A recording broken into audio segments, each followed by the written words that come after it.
Students, welcome to the new video. आज हम हमारे इस वीडियो में चैप्टर नंबर 1 रियल नंबर्स के कुछ एग्जाम्पल्स सॉल्व करेंगे। ठीक है, एग्जाम्पल्स भी उतने ही इंपॉर्टेंट है जितनी आपकी एक्सरसाइज। सो कोई भी स्टूडेंट एग्जाम्पल्स को स्किप नहीं करेंगे, सभी स्टूडेंट्स अच्छे से एग्जाम्पल्स की भी प्रैक्टिस करेंगे। ओके, सो चलिए स्टार्ट करते हैं। Question number 1।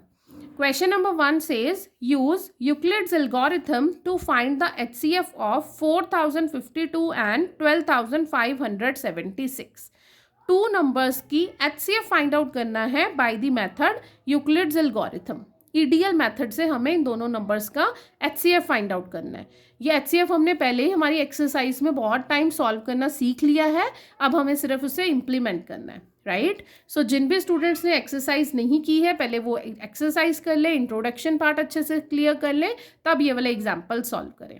ओके, आपसे बहुत इजीली सॉल्व हो जाएंगे। फिर अगर आप फर्स्ट टाइम सीधा एग्जाम्पल सॉल्व करने लगेंगे विदाउट बेसिक्स, विदाउट कॉन्सेप्ट, तब आपको थोड़े से डिफिकल्ट लग सकते हैं। ओके, सो चलिए आपको मैं थोड़ा सा इसका बेसिक आइडिया दे देती हूँ। यूक्लिड्स एल्गोरिथम के अकॉर्डिंग हमारे पास एक इक्वेशन होती है A = BQ + R। ठीक है, जहाँ पर A और B क्या है, इंटीजर्स है। A की वैल्यू हमेशा B की वैल्यू से ग्रेटर होगी। Q is your question, R is the reminder. R हमेशा 0 के ग्रेटर और इक्वल हो सकता है and should be less than B। B की वैल्यू से हमेशा छोटा होगा। अभी गिवन टू नंबर्स में A is your larger number, that is 12576 and B is 4052। इस इक्वेशन में अपनी वैल्यूज पुट कर दीजिए। 12576 इज इक्वल्स टू 4052 इंटू, जब आप इस नंबर को गिवन नंबर से डिवाइड करेंगे then you will get your question. Here you can see one I have divided, that is 3 12156 and remainder is 420.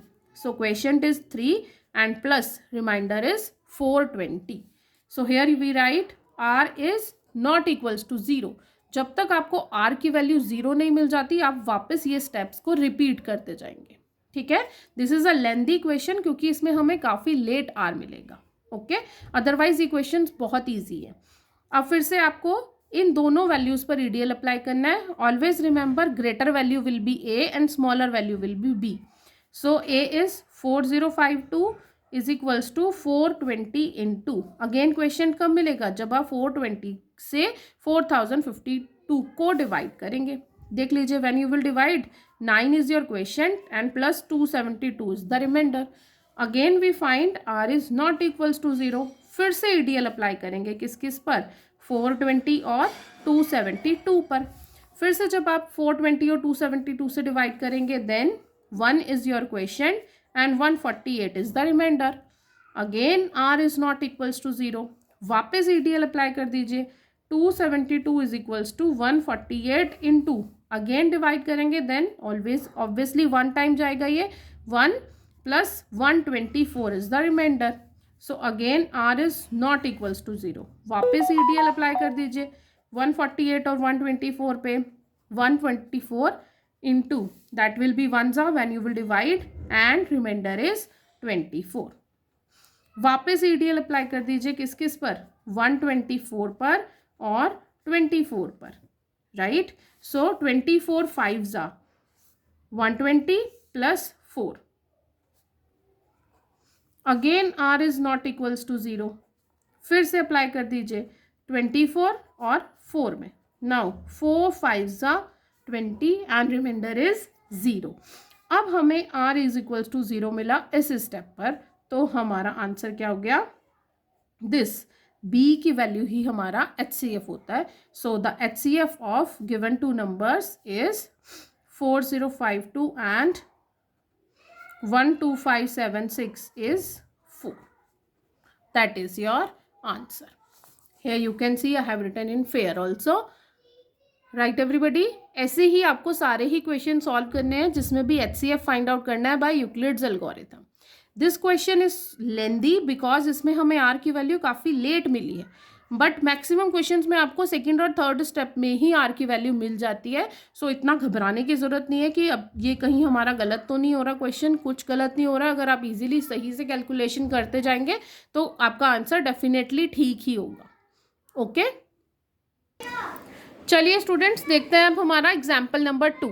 I hope आप सबने एग्जाम्पल नंबर 1 अच्छे से समझ लिया है, आप उसकी प्रैक्टिस करिए। Okay, next is show that every positive even integer is of the form 2q and that every positive odd integer is of the form 2q plus 1 where q is some integer।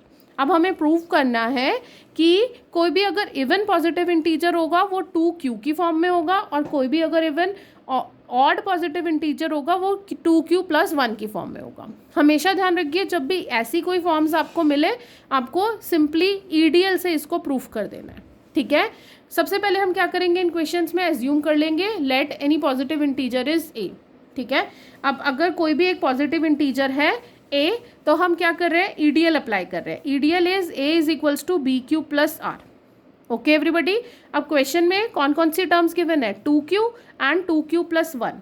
सो चाहे 2q से compare कर लीजिए, 2q के साथ r 0 होगा, और चाहे 2q plus 1 से कंपेयर कर लीजिए। ठीक है, so when you will compare the value for b is 2, b की वैल्यू कितनी आ गई 2, तो आपकी इक्वेशन क्या बन जाएगी, a is equals to 2q plus r. Okay, और r हमेशा कहाँ पर लाई करता है, r हमेशा ग्रेटर देन और equals to 0 and less than b होता है। That means greater than equals to 0 and less than 2 हो जाएगा, क्योंकि यहाँ पर b की वैल्यू कितनी है 2 है। सो पॉसिबिलिटीज देख लेते हैं r की कौन कौन सी हो जाएंगी। सो r कैन बी 0 एंड 1, 2 नहीं होगा क्योंकि ये वैल्यू 0 और 2 के बीच में लाई करेगी। ओके, सो 2 पॉसिबिलिटीज है। अब 1 बाय 1 आप ये दोनों पॉसिबिलिटीज रख लीजिए। सो when r is equals to 0, that will be your case first. When r is equals to 0, then a is equals to 2q plus 0, then a is equals to 2q. ऐसे ही second case, when r is equals to 1, दूसरी value क्या थी r की 1, then a is equals to 2q plus 1, और यही हमें proof करना था। हमने एज्यूम किया था लेट ए बी यानी इंटीजर, अगर ए कोई इवन पॉजिटिव इंटीजर होगा तो उसकी वैल्यू 2q की फॉर्म में होगी, और अगर ए कोई ऑड पॉजिटिव इंटीजर होगा तो उसकी वैल्यू 2q प्लस 1 की फॉर्म में होगी। That is hence proved. Here you can see I have written in fair also. Right everybody, I hope आप सब इसको अच्छे से पढ़ रहे हैं। अगर आप सबको मेरा पढ़ाया हुआ समझ में आ रहा है, so please do like share and subscribe my channel competition tools. Okay, so चलिए जल्दी से हम एग्जाम्पल नंबर 3 भी देख लेते हैं। Example number 3 says show that any positive odd integer is of the form 4q plus 1 और 4q plus 3 where q is some integer. अभी प्रीवियस क्वेश्चन में हमें फॉर्म दी थी 2q और 2q प्लस 1, अब हमें क्या फॉर्म दी है 4q प्लस 1 और 4q plus 3, but the condition is the integer is odd positive integer. Okay, so again मैंने अभी आपको बताया, जब भी आपको ऐसी टर्म्स दिखें आपको सिंपली ईडीएल के थ्रू इसको प्रूव करना स्टार्ट करना है। ओके, सो सबसे पहले हम एज्यूम कर लेंगे let odd positive integer is a. A कोई पॉजिटिव इंटीजर है, so by EDL we know a is equals to b q plus r. ठीक है, अब आप 4q प्लस 1 से इसको कंपेयर कर लीजिए। When you will compare the value for b is 4, b की वैल्यू कितनी आ गई 4, तो आपकी इक्वेशन क्या बन जाएगी, a is equals to 4q plus r. This is your main equation for this question, a is equals to 4q plus r. अब आप देखिए इस इक्वेशन के अकॉर्डिंग r की वैल्यू कहाँ लाई करेंगी, greater than equals to 0 and less than b means 4। So possibilities क्या क्या हो सकती हैं r के लिए, 0, 1, 2 and 3, because it should be less than 4, so it can be 3। ठीक है, अब क्वेश्चन में लिखा है show that any positive odd integers. अब हमें सिर्फ ऑड इंटीजर्स के लिए इसको सॉल्व करना है, तो हम इन 4 नंबर्स में से ऑड नंबर्स को पिक कर लेंगे, and we know the odd numbers are only 1 and 3, so r will be 1 and 3। So again case 1, when r is equals to 1, जब r क्या हो जाएगा 1 हो जाएगा, then a is equals to 4q plus 1, because b की place पर क्या लिख देंगे, r के प्लेस पर क्या लिख देंगे 1, और b की प्लेस पर तो 4 है ही। Second case, when r is equals to 3, जब r 3 है तो a is equals to 4q plus 3। ठीक है, और यही आपको प्रूव करना था. That is in the form 4q+1 और 4q+3. So that is hence proved. Here you can see, so our positive odd integers a is in the form of 4q+1 or 4q+3. That is proved. Right everybody, I hope आप सबको ये question बहुत अच्छे से समझ में आ रहा है. सारे ही क्वेश्चन जितने भी इस टाइप के हैं उन सबको लिखने का मेथड सेम ही है. सो अगर आपने 2-3 टाइम्स इनकी प्रैक्टिस कर ली तो आपको कोई भी टर्म गिवन हो आप उसको ईजिली आंसर लिख सकते हैं. ठीक है, सो प्लीज़ इन क्वेश्चंस को करने के लिए शॉर्टकट मत अप्लाई करिए, एग्जाम्स में मार्क्स डिडक्ट होते हैं.